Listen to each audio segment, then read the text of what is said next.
Una vez más, bienvenidos a esta atractiva e interesante serie apocalíptica sobre voces y sonidos del tiempo del fin. Es un gusto para este servidor poderles en este momento extenderles una cordial, sincera bienvenida a la última presentación que vamos a tener sobre esta serie, donde vamos a concluir nuestro estudio con el análisis del capítulo 14 del libro de Apocalipsis, la última porción que nos quedó pendiente acerca del mensaje del tercer ángel.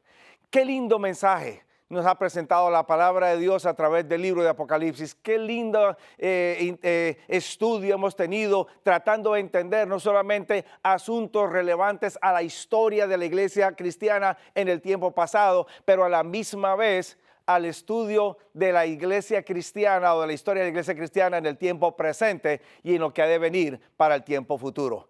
Quisiéramos dar entonces inicio a la segunda parte del mensaje del tercer ángel, pero no sin antes invitar la presencia de nuestro Dios en nuestro medio. Los invito para que una vez más me acompañen, inclinemos nuestros rostros y pidamos la bendición de Dios. Querido Padre, gracias te doy en este momento porque tú eres un Dios de amor, un Dios maravilloso, y gracias porque nos brindas todavía la oportunidad de estudiar tu santa palabra con libertad y todavía con la oportunidad de poder tomar las decisiones necesarias para poder cada día más acercarnos a ti y sobre todo, Padre Santo, agradarte solamente a ti.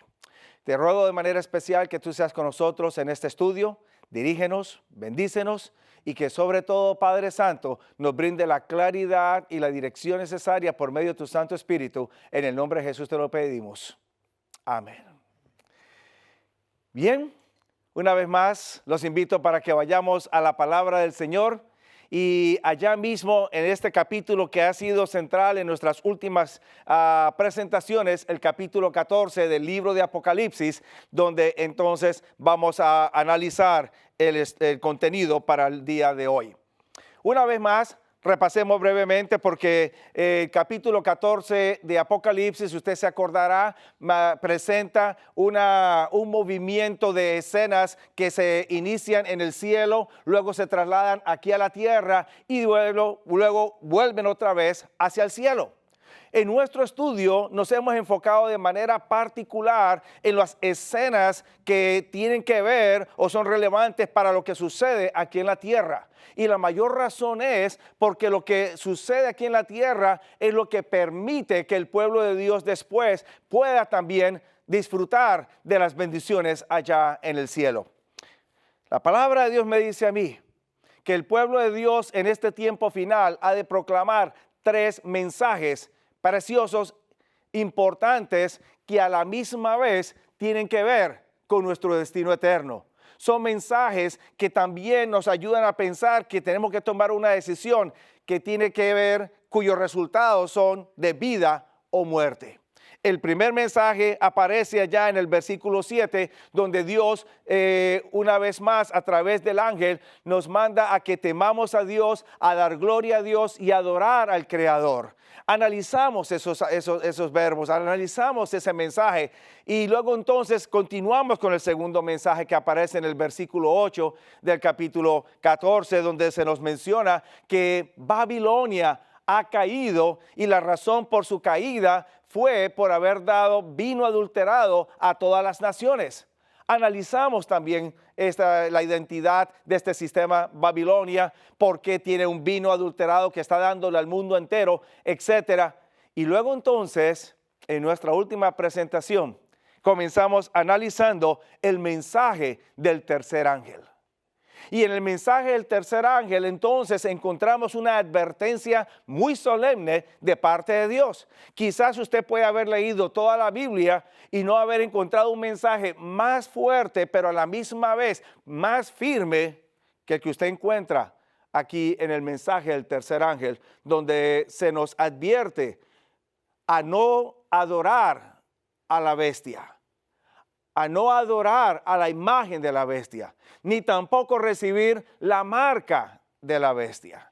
Y eso nos ocupó, ese estudio nos ocupó en la presentación anterior, donde pudimos tratar de ampliar lo más posible estos conceptos para luego entonces poder entender las consecuencias de adorar a la bestia, las consecuencias de adorar la imagen de la bestia y de recibir su marca. Y a esto entonces nos va a ocupar los próximos minutos aquí juntos, donde vamos a poder entonces ambos entender estas consecuencias y cuán relevantes son para este tiempo y para su vida y para mi vida. Mi querido amigo, la palabra de Dios me dice a mí que este sistema denominado bestia va a imponer una marca. Y solamente aquellos que tengan esa marca podrán comprar y vender. Los que no tengan esa marca, entonces serán objeto de persecución. Y como dice Apocalipsis capítulo 13, versículo 15, también serán objeto de un decreto de muerte. Ahora bien, entendimos que esa marca de la bestia, por los argumentos y evidencias bíblicas que presentamos la vez anterior, esa marca de la bestia representa un día de adoración que está en contraste con el verdadero día de adoración que se representa por medio del sello de Dios en Apocalipsis. Está el domingo en contraste con el sábado. Pero ¿saben ustedes? Además de recibir esa marca, y además de que esa marca representa un día de adoración, la palabra de Dios me hace otra conexión que yo quisiera que ustedes y yo tomásemos un poco de tiempo y la pudiésemos analizar para poder entenderla más claramente. Ya se mencionó algo al respecto en una conferencia o en una presentación anterior en esta serie. Quedó un tanto limitada, un tanto corta, y quiero entonces ampliarla en este momento. Esta marca de la bestia, además de ser presentada como una marca que se ha de colocar bien sea en la mano o bien sea en la frente, indicando entonces la actitud del individuo al aceptar principios y enseñanzas de este sistema denominado bestia, que ya fue identificado anteriormente. También el libro de Apocalipsis me conecta esta marca de la bestia con un número particular. Y quiero entonces, una vez más, invitarlo para que me acompañe aquí al monitor, a la pizarra, y podamos entonces brevemente analizar este número.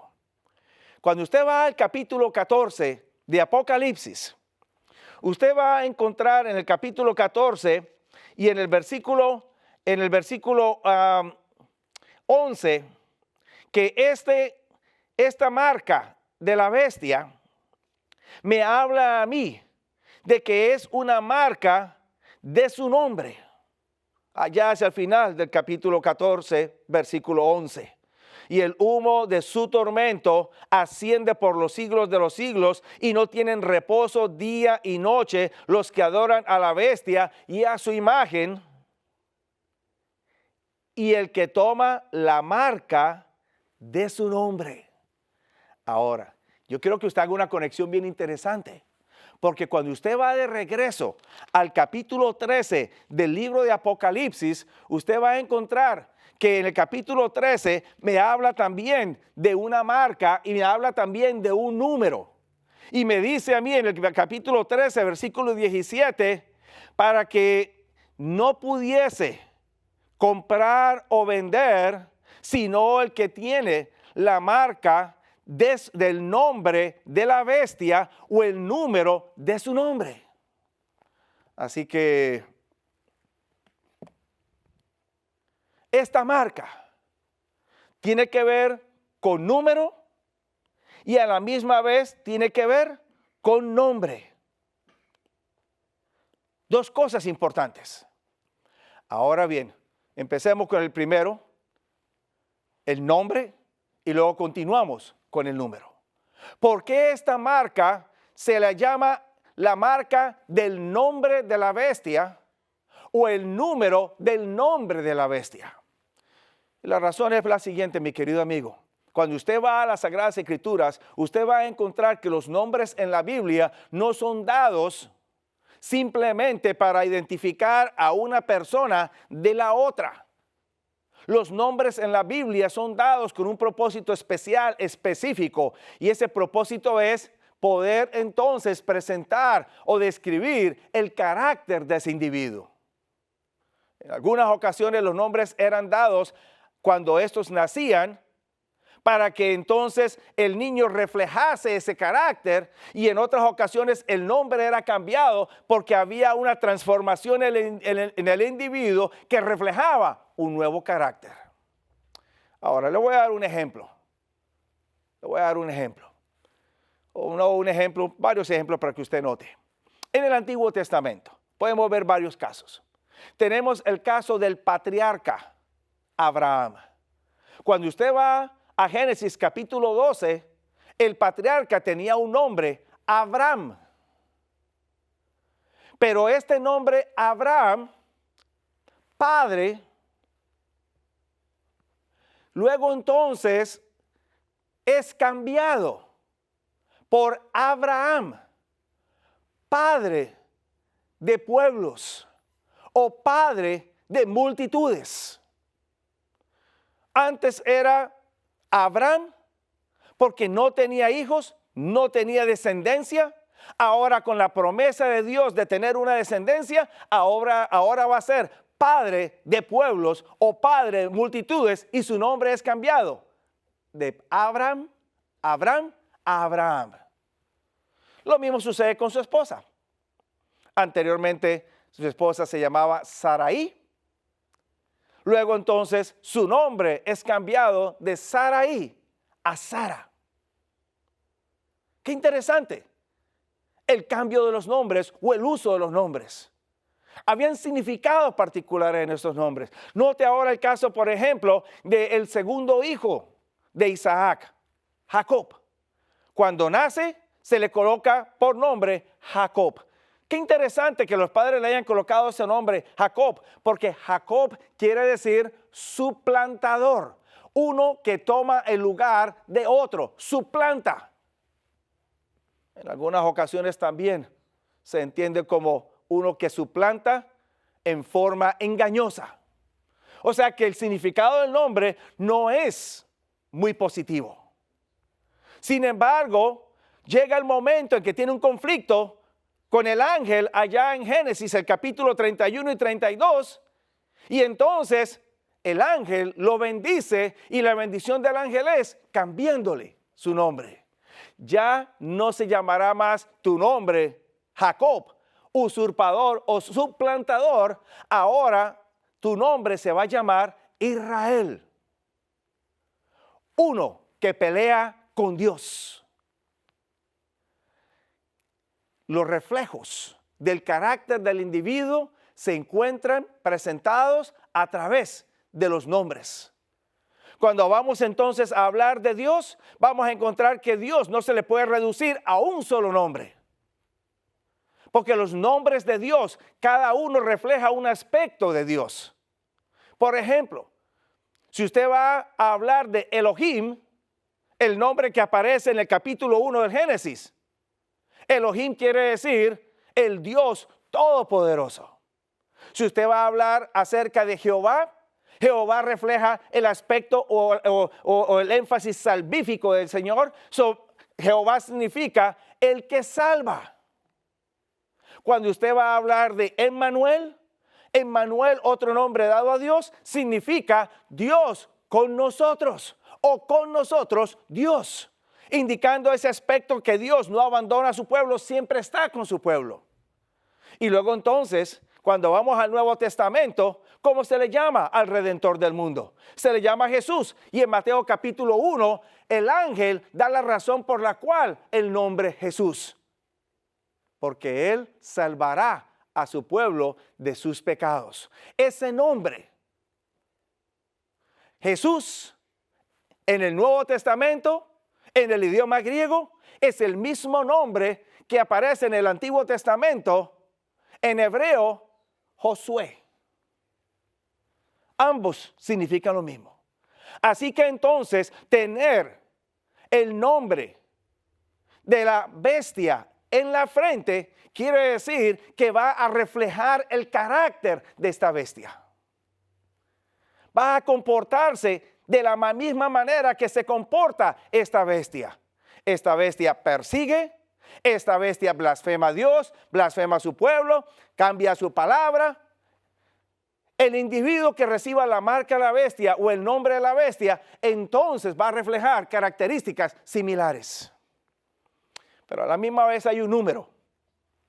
No solamente esta marca se identifica a través de un nombre, pero también se identifica a través de un número, y ese número es 666. Y hay mucha especulación, o ha habido mucha especulación en cuanto a este número. Se han escrito inclusive tratados y algunos materiales sobre este libro. Y desafortunadamente, todo esto que ha sido escrito ha tratado de interpretar este número desde una perspectiva aislada de las Sagradas Escrituras.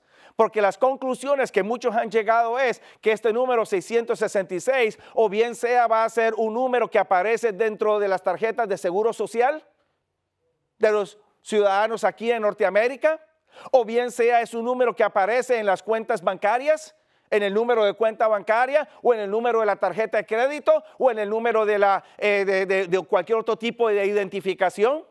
Hay quienes inclusive han ido también más allá y entonces han visto que este número 666 también puede aparecer en las barritas que están en los artículos que se venden en los diferentes supermercados.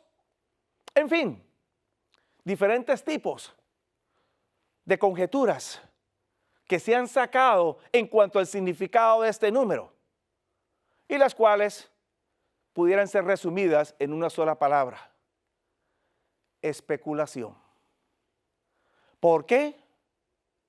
Porque todos estos diferentes tipos de ideas simplemente han sido extraídos sin base bíblica, sin soporte bíblico, simplemente con la ayuda de la imaginación de las personas. Ahora, necesitamos aplicar una vez más nuestro principio bíblico. ¿De dónde sale el 666?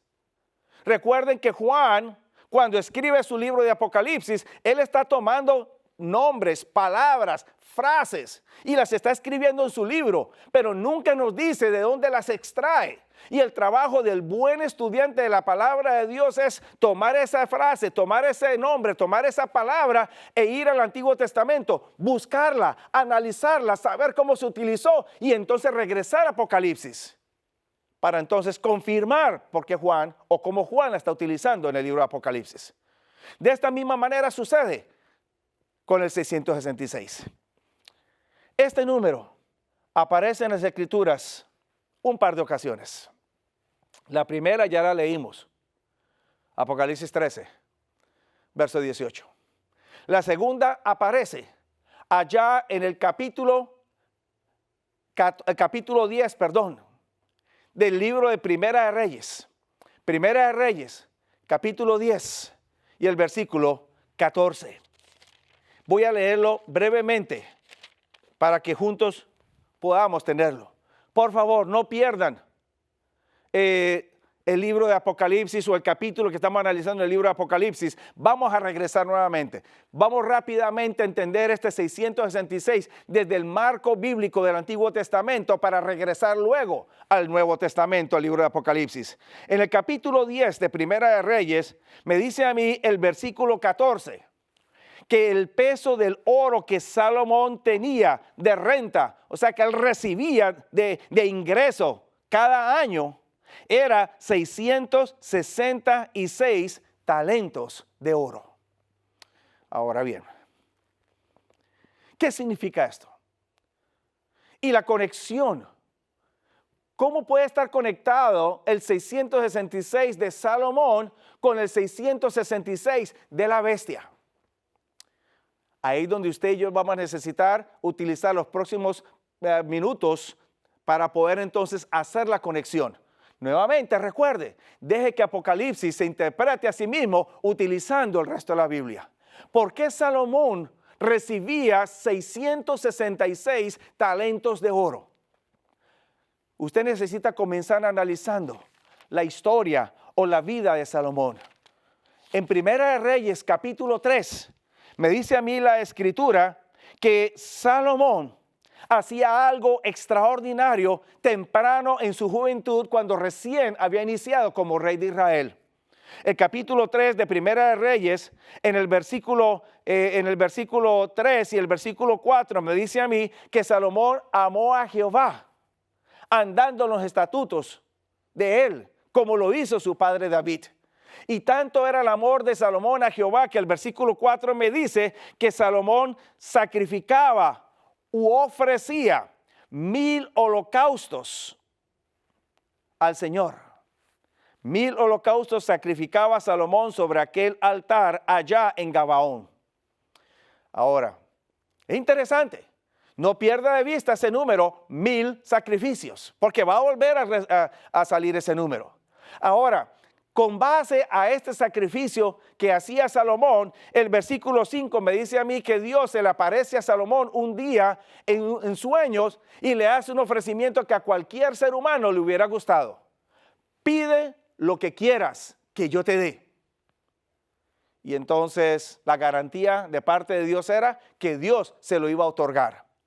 Y Salomón entonces le pide a Dios algo que de pronto para muchos hubiera sido un tanto decepcionante, porque muchos hubieran pensado, bueno, yo quiero riqueza, bueno, yo quiero el mejor título en la mejor universidad del mundo, yo quiero esto, yo quiero lo otro, siempre pensando en asuntos materiales, terrenales. Salomón fue más allá de lo terrenal y pidió algo que a la postre terminó siendo bueno. Me dice la palabra de Dios en el versículo 9 del Primera de Reyes 3, que él le pide a Dios un corazón dócil, o sea, sabio o entendido para juzgar a tu pueblo, para discernir entre lo bueno y lo malo. Y entonces Dios le agrada lo que pide. Y no solamente Dios le da a él un corazón sabio, hasta el punto de que llegó a ser el hombre más sabio que existió sobre la tierra. Antes de él o después de él no hubo un sabio, un ser humano sabio. Pero además de eso, en el verso 13, Dios le agregó riquezas, Dios le agregó gloria. En el versículo 14, Dios le agregó largura de días. Y también más adelante, Dios le agregó aún la vida de sus enemigos. O sea que en Salomón se cumplió ese principio que Jesús enseñó: buscad primeramente el reino de Dios y su justicia, y todo lo demás os será añadido. Y ahora entonces Salomón, con toda esta sabiduría y todo lo que la bendición que Dios le había dado, Salomón entonces empieza a crecer, empieza a expandir su reino hasta el punto que ahora Salomón se convierte en el rey no solamente más sabio, sino en el rey más fuerte sobre la tierra. Tanta fue su sabiduría que me dice el capítulo 10 de Primera de Reyes, versículo 17, que Salomón se dio un lujo que ningún otro rey se ha dado sobre la tierra, ni siquiera el presidente de los Estados Unidos se ha dado sobre la tierra aquí en este país tan grande y tan fuerte y próspero. Salomón se dio el lujo de formar una unidad dentro de su ejército, y esta unidad era una unidad de escuderos. Pero note que los escudos no eran escudos de metal regular. El versículo 17 de Primera de Reyes me dice a mí que estos escudos eran de oro puro. Versos 16 y 17. Eran de oro puro. Así que imagínense, mandar una unidad del ejército a pelear al campo de batalla con escudos de oro. Haga de cuenta como que si el gobierno de los Estados Unidos mandase a fabricar equipos de pelea, metralladoras M16, que lanzasen balas de oro en lugar de balas de plomo. No sé cuántas personas estarían dispuestas a que le pegaran un tiro con tal de tener una bala de oro.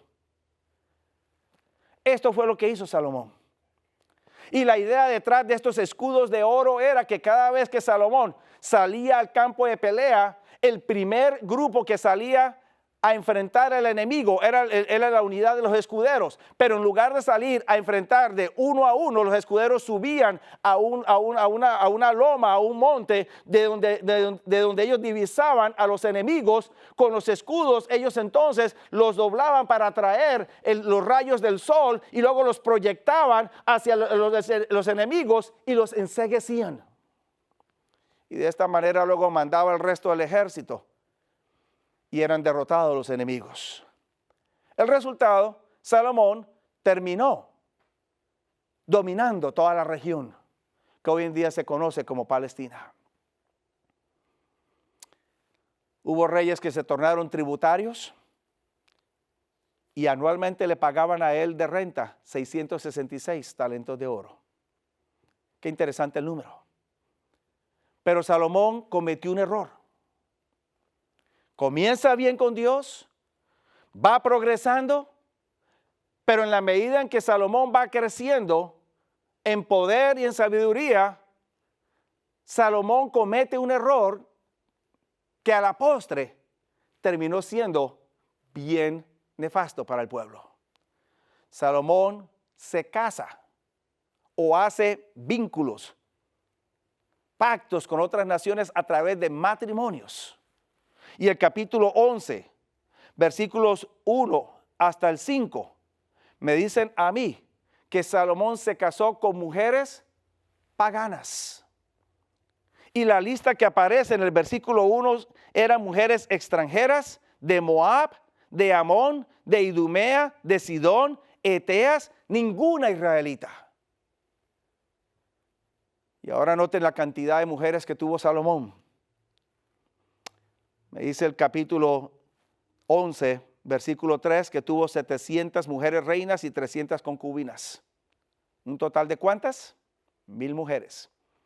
En otras palabras, cambió los 1000 sacrificios que ofrecía a Dios por 1000 mujeres extranjeras o paganas. ¿Y cuál fue el resultado? El resultado fue que estas mujeres, me dice el versículo 4, que estas mujeres inclinaron el corazón de Salomón tras dioses ajenos y su corazón no era perfecto con Jehová su Dios como el corazón de su padre David. Y Salomón también siguió a Astarot, diosa de los sidonios, a Milcom, abominación de los amonitas, e hizo lo malo en los ojos de Jehová. Por eso fue que en la presentación anterior, en forma reducida, dije, Salomón se tornó en un tirano contra su pueblo. Porque ahora, para él poder sostener todos los lujos que él tiene o que él disfrutaba y sostenérselos a sus mujeres, para poder él entonces adorar a todos estos dioses paganos, los dioses de todas estas mujeres, él les construye templos a ellos y les construye también sus dioses. Y entonces empieza él a brindarles a ellas y a estas adoraciones todo lo que él tenía. Pero para poder sostener ese estilo de vida, él necesitaba elevar los impuestos. Y llegó un momento en que los impuestos se tornaron tal que el pueblo ya no los podía sostener. Y por eso es que usted encuentra que cuando muere Salomón, el pedido de los ancianos de Israel a su hijo era: reduce los impuestos que tu padre nos ha colocado o nos ha traído o nos ha exigido y te serviremos. Usted puede leer sobre todos estos detalles, mi querido amigo, allá en el libro de Eclesiastés.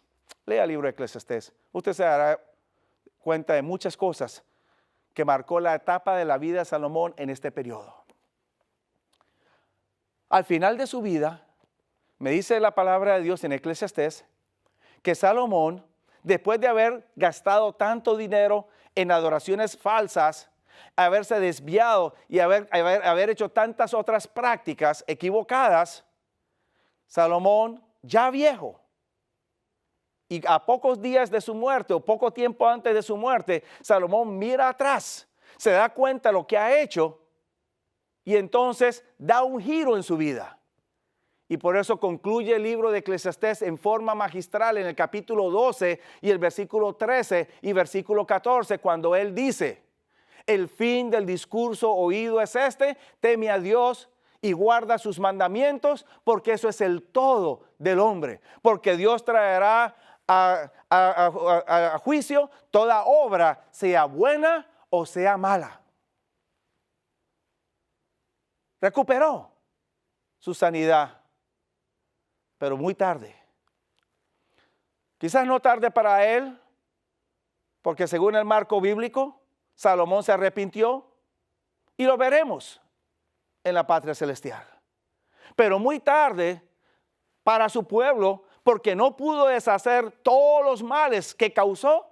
Y a partir de ese momento usted lee la historia de los reyes de Israel y lo único que va a encontrar es que el pueblo ahora cae como en un tobogán y se va en picada hacia abajo en forma espiritual, hasta el punto que eventualmente son llevados cautivos por naciones extranjeras. Ahora, esa es la historia de Salomón.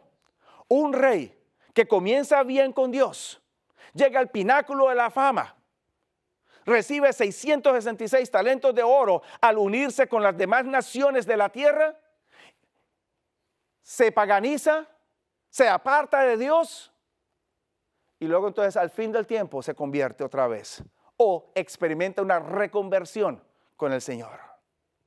Vayamos ahora a Apocalipsis. ¿En qué consiste el 666? En Apocalipsis. Al igual que Salomón, el 666 me está representando a mí a un sistema que la Biblia denomina bestia. Pero es un sistema que, al igual que Salomón, comenzó bien con Dios. Mi querido amigo, cuando hablamos del sistema papal, el sistema papal no comenzó mal. El sistema papal se tornó mal después de un tiempo. Porque en las primeras etapas de la iglesia cristiana tenemos la iglesia apostólica. Los apóstoles están allí.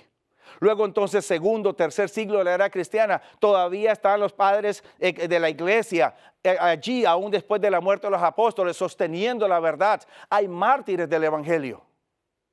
Pero eventualmente, cuando los líderes de la iglesia ya para el tercer y cuarto siglo de la era cristiana se unen o hacen pacto con Roma o con los gobiernos de la tierra, ahora entonces empiezan a reflejar no las prácticas y normas cristianas, sino que empiezan a reflejar normas y prácticas paganas. Y es así como la iglesia entonces se desvía del camino de la verdad y da inicio a lo que se conoce en la historia como el sistema papal. Un sistema que comienza bien, o al menos de una iglesia que comienza bien, pero que después se desvía, se corrompe. Y luego entonces me dice la historia que al igual que Salomón pasa un periodo donde este sistema papal, al igual que Salomón, se convierte en tirano, exigente contra su propio pueblo. Inclusive el sistema papal persigue a aquellos que no se ajustan a sus dictámenes, hasta el punto de que recibe una herida de muerte.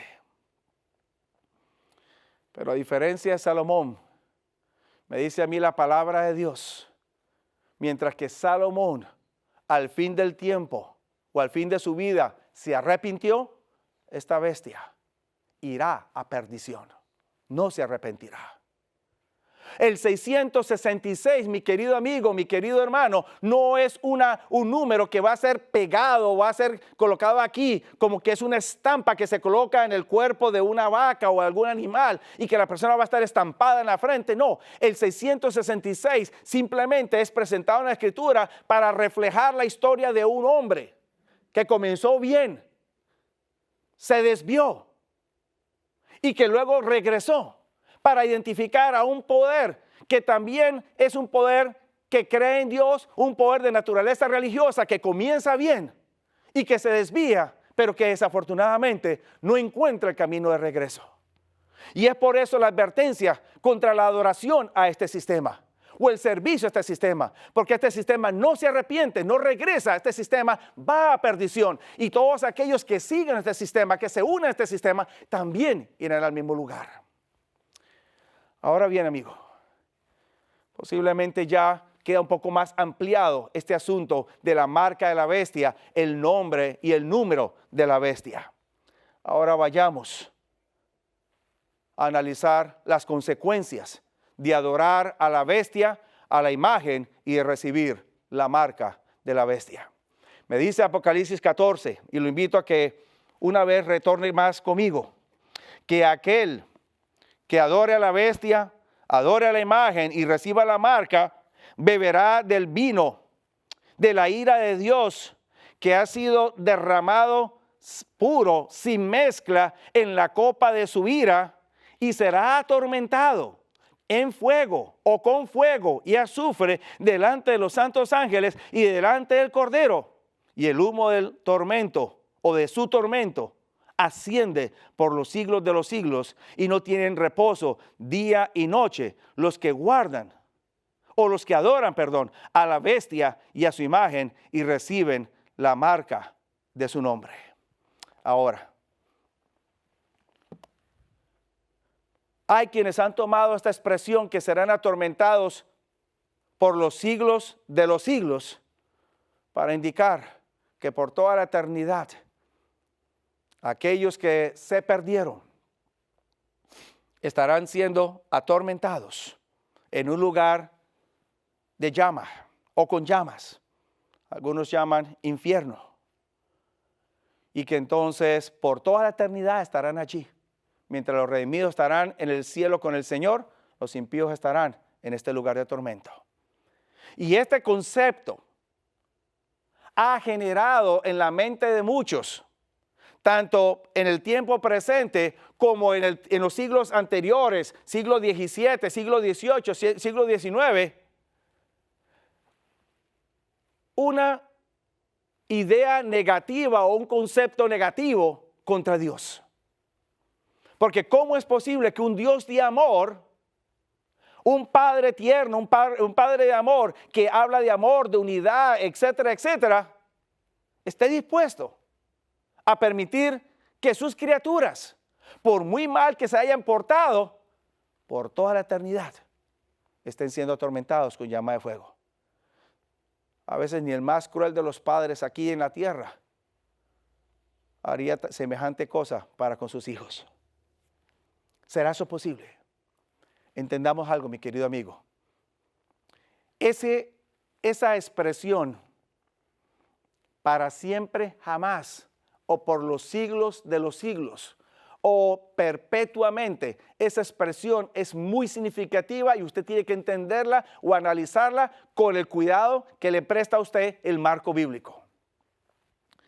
Cuando usted va al Antiguo Testamento, usted va a encontrar en varias ocasiones la palabra eterno, eternidad, sempiterno, para siempre, jamás.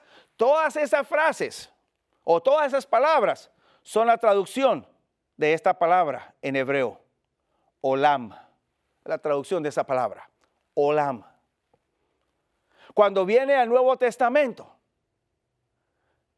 las mismas frases, eterno, eternidad, para siempre, jamás, por los siglos de los siglos, etcétera, etcétera, es la misma traducción de esta palabra. Aionos, aion o aionos. Es la misma traducción. En otras palabras, tanto en el Antiguo como en el Nuevo Testamento, tanto el griego como el hebreo, ambos traducen igual y con el mismo sentido. Ahora entendamos el uso de estas palabras. Cuando usted va a la Escritura, mi querido amigo, y ahí es donde usted necesita aprender a manejar su Biblia. Y por eso le di algunos principios generales al inicio de esta serie de tópicos. Cuando usted vea estas palabras, no le aplique ideas personales o ideas actuales al texto bíblico. Recuerde que la Biblia fue escrita miles de años atrás y fue escrita en un marco oriental. Nosotros estamos viviendo miles de años más tarde en un marco occidental. Las palabras cambien de significado. O a veces el uso de las palabras cambien de significado. Eso lo experimentamos en inglés. Eso lo experimentamos en español. Lea el inglés de Shakespeare allá en los 1500, 1600 y lea el inglés de ahora. Lo va a encontrar diferente y a veces hasta el significado de las palabras es diferente. Tome usted el español, el castellano de allá de la época de España, cuando España empezó a querer conquistar y colonizar nuestras tierras, 1600, 1700, y lea algo en español hoy en día y va a encontrar lo mismo. Los idiomas evolucionan y cambian. Así que usted no puede aplicarle el significado actual de una palabra a lo que fue escrito siglos atrás. Lo que yo le sugiero a usted es, tome su concordancia, busque la palabra, rastréela a través del Antiguo Testamento, si es una palabra que está en el Antiguo Testamento. O rastréela a través del Nuevo Testamento, si es que aparece en el Nuevo Testamento. Mire cómo esa palabra se utiliza. ¿Qué significado entonces le va a brindar el uso de esa palabra? Cuando usted hace ese trabajo, usted va a encontrar dos cosas. El uso de olam y el uso de aion o aionos está sujeto a si aparece conectado con algo terrenal aquí en la tierra o si aparece conectado con algo celestial allá en el cielo. Y depende de la conexión, entonces así va a ser el significado. Ahora le voy a dar un par de ejemplos para que usted lo entienda. Vamos al Antiguo Testamento. Cuando usted habla de eterno, vaya por ejemplo al libro de Jonás, profeta Jonás, libro del profeta Jonás. Y le voy a leer allá en el capítulo 2 del libro de Jonás. Si usted está leyendo su Biblia, su versión antigua de la Biblia, aparece en el capítulo 2 y en el versículo 7. Si usted está leyendo una versión más moderna de la Biblia en español, capítulo 2, versículo 6. No sé el porqué de la diferencia en la división de versículos, el contenido no ha sido alterado, simplemente la división de los versículos. Se lo voy a leer para que usted se ubique conmigo. El profeta Jonás ha sido lanzado a las aguas. Dios prepara un gran pez y lo traga. Estando él dentro del pez, Jonás ora a Dios. Y dentro de su oración expresa lo siguiente, versículo 7. Descendí a las raíces de los montes, o sea, abajo en lo profundo de la mar. La tierra echó sus cerraduras sobre mí. ¿Para cuándo? El texto bíblico dice allí, para siempre. Es la palabra olam. Él está utilizando la palabra olam. La tierra echó sus cerraduras sobre mí para olam. O sea, para siempre. Quiere decir que él para siempre estaría allá abajo en la tierra, en el profundo de la mar. Pero luego entonces él expresa, mas tú sacaste mi vida de la sepultura, oh Jehová, Dios mío.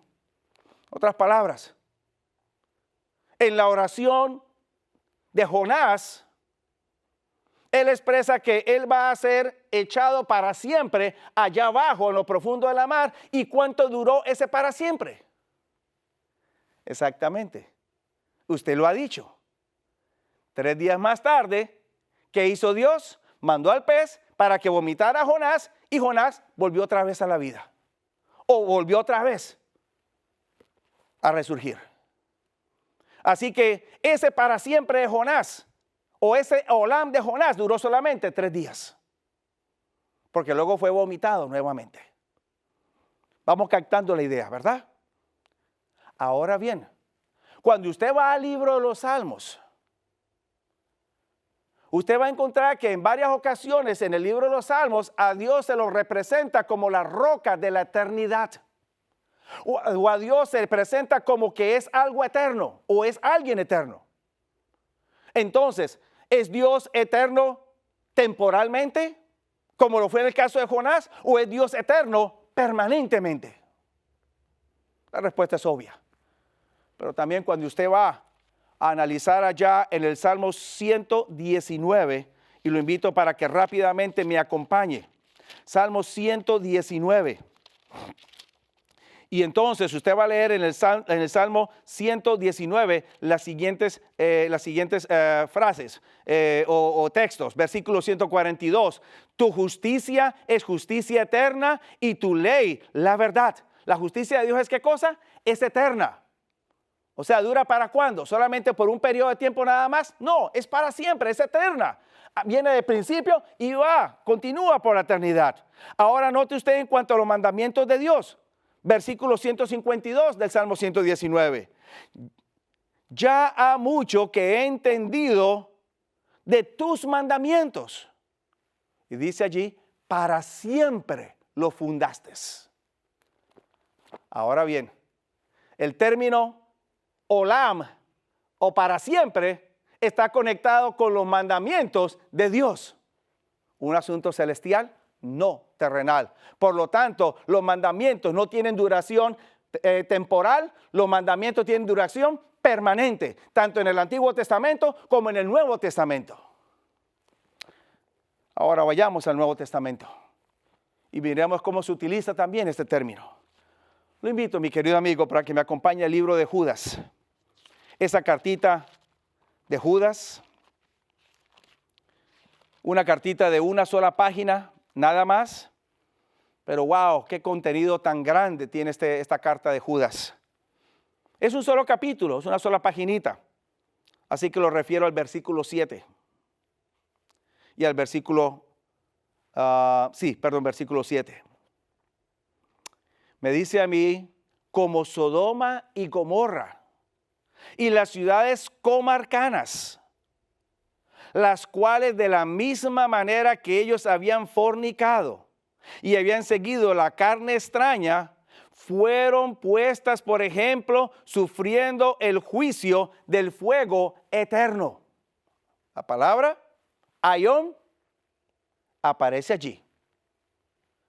Entonces, en el Nuevo Testamento, Judas me dice que Sodoma y Gomorra sufrieron el castigo del fuego eterno. Ahora, si usted va a interpretar eterno como que es algo que va a estar para siempre, jamás, indefinidamente, usted entonces va a tener que ir a Palestina y va a tener que empezar a buscar un lugar donde hayan dos ciudades que todavía se están quemando y que la gente está brincando por el calor desde las murallas de las ciudades y están buscando refugio en algún lugar. ¿Y va a encontrar usted tal lugar hoy? Absolutamente. No lo hay. Luego, ese término eterno que está conectado con una ciudad terrenal y con seres terrenales, tiene solamente límite definido de tiempo. De igual manera, cuando vamos a Apocalipsis, en Apocalipsis me dice a mí que los que reciban, los que adoren a la bestia y a su imagen y reciban la marca, ellos también van a ser atormentados para siempre jamás. Ese tormento no es un tormento indefinido, porque el término aión, para siempre jamás, aión, aionos, que es la frase que aparece, está conectada con seres humanos, está conectada con la tierra. Por lo tanto, su duración es temporal. Serán atormentados hasta que se consuman y después de que se consuman, dejan de existir. Ese es el significado que el Señor le da al término bíblico. Ahora, mi querido amigo, permítame concluir de la siguiente manera este mensaje del tercer ángel, o este mensaje de la unidad central de Apocalipsis. Usted va a encontrar en este mensaje un marcado énfasis en la ley de Dios. Comienza el capítulo 12, o comienza en el capítulo 12 hablando de la ley de Dios y termina en el capítulo 14, o con el capítulo 14 hablando de la ley de Dios. Wow, qué marcado énfasis. Para que hoy en día las personas estén diciendo, la ley no hay que guardarla, la ley hay que clavarla en la cruz o fue clavada en la cruz. Note usted el énfasis. Capítulo 12 de Apocalipsis. en el capítulo 12 y en el versículo 17, me describe a mí o me habla a mí del pueblo de Dios, que en el tiempo final guarda los mandamientos de Dios y tiene el testimonio de Jesucristo. Una alusión a toda la ley completa. Cuando usted va al capítulo 13 de Apocalipsis, en el capítulo 13 usted va a notar que ahora el énfasis ya no es sobre toda la ley. Ahora el énfasis es solamente sobre una porción de la ley. Por ejemplo, en el capítulo 13 y en el versículo 4, me habla acerca de adorar al dragón. Hay un quebrantamiento del primer mandamiento, adorar al dragón y a la bestia. Capítulo 13, versículos 5 y versículo 6. Me habla a mí acerca de blasfemar el nombre de Dios. O sea, toma el nombre de Dios en vano. El capítulo 13 y el versículo 15 me habla a mí acerca de adorar a la imagen de la bestia. Una violación al segundo mandamiento. Y en el capítulo 13 y los versículos 16 y 17 me habla acerca de comprar o vender, una alusión directa al cuarto mandamiento de la ley de Dios, el sábado. En otras palabras, el capítulo 13 de Apocalipsis ahora se concentra en los primeros 4 porque esos mandamientos han sido violados, están siendo violados por la raza humana o por muchos de los que profesan servir a Dios. Y entonces, cuando venimos al capítulo 14, hay un énfasis particular. Y note usted lo que está sucediendo. El capítulo 12, 17 me dice a mí que el pueblo de Dios se distinguirá por guardar los mandamientos de Dios y tener el testimonio de Jesucristo. Las mismas características que distinguieron al pueblo de Dios en la antigüedad. Isaías capítulo 8, versículo 20. A la ley y al testimonio. Si no hablaren conforme a esto, no les ha amanecido. O sea que Dios no cambia sus principios. Lo que distinguió a su pueblo en la antigüedad, distinguirá a su pueblo en el presente y en el futuro. Por eso entonces, Apocalipsis 12, 17 me habla a mí de la ley y el testimonio. Sin embargo, hay una particularidad, porque todo el mundo cristiano no tiene problema con la ley. Todos los cristianos dicen, no hay que robar, no se puede matar, hay que honrar a padre y madre, no se puede adulterar, no se puede mentir, etcétera, etcétera. Todos estarían de acuerdo en que estas cosas no son apropiadas, son indebidas. Es más, hay quienes también dicen, hay que adorar solo a Dios. No se pueden tener imágenes. No se puede tomar el nombre de Dios en vano. La mayoría del mundo cristiano está a favor de todos sus mandamientos. Pero hay un problema. Y el problema muestra la oposición hacia el cuarto mandamiento. Ahí es donde el mundo cristiano, el catolicismo, el protestantismo, los evangélicos y las iglesias sin afiliación denominacional, todas 4 grupos de cristianos están o concurren con la misma idea que el cuarto mandamiento era para los judíos. No hay que guardarlo. El cuarto mandamiento ya no hay que obedecerlo. Ahora Dios establece un nuevo día de servicio. Y entonces por eso hay este énfasis en el libro de Apocalipsis, comenzando con la ley de Dios. Luego progresando al capítulo 13, donde se me menciona cómo la parte de la ley que tiene que ver con Dios es violada. Y luego cuando vamos al capítulo 14, encontramos allá en el capítulo 14 y en el versículo 7 que ahora el ángel una vez más hace énfasis de manera particular en el cuarto mandamiento, en la ley de Dios, cuando dice o invita al mundo a que hay que adorar a Dios. Pero noten la frase que utiliza: al que hizo los cielos, la tierra, la mar, la fuente de las aguas. está reflejando el lenguaje del libro del Éxodo, capítulo 20, versículo 11, el lenguaje del cuarto mandamiento de la ley de Dios.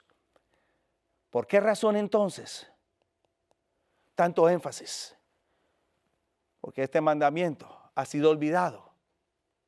Este mandamiento ha sido dejado a un lado y se enseña como que no es importante ni necesario.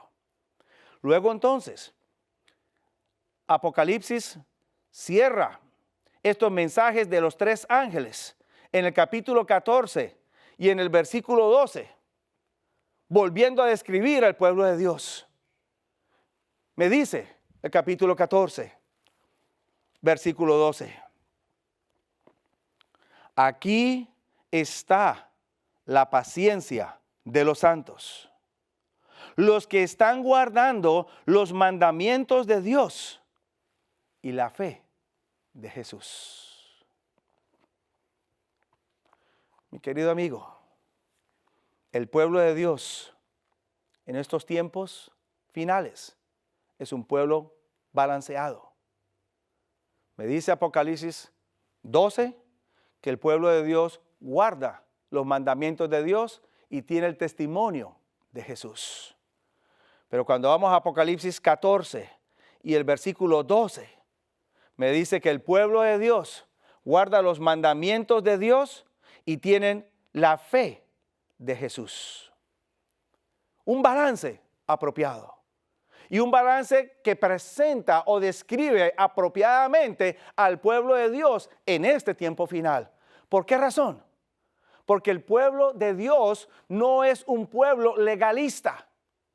El pueblo de Dios tiene la fe de Jesús y como tiene la fe de Jesús, no es un pueblo legalista. Observar la ley de Dios no es legalismo. Observar la ley de Dios muestra fidelidad a nuestro Dios. O de lo contrario, ¿por qué cayó Adán? Si no fue por violar la ley de Dios. De igual manera que el pueblo de Dios no es legalista porque tiene la fe de Jesús, el pueblo de Dios tampoco clava la